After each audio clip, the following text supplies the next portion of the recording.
Let's see how to mark index entries in Microsoft Word. First off, we want to open Microsoft Word.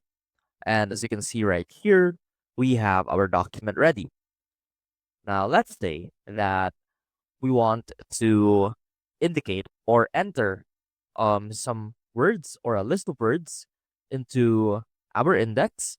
And what that means is that these words will correspond to a page, and whenever we search our index, we can easily see these words.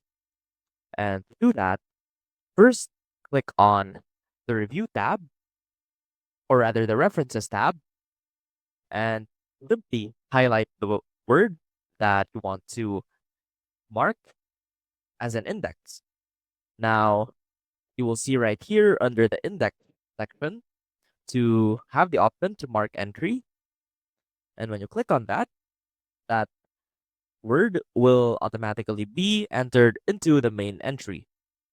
And from here, you can simply change your preferences to either have the page number either bold or italic, or have it for the current page, or add as a cross reference, or as part of a page range. Now, to add or to mark that entry into your index, simply click on Mark. And as you will see right here, it is now marked with an XE, indicating that it's now part of an index. And you'll see that whenever we try to hide these paragraph marks, you also won't be able to see that. However, you'll still be able to access it when you go into the References tab.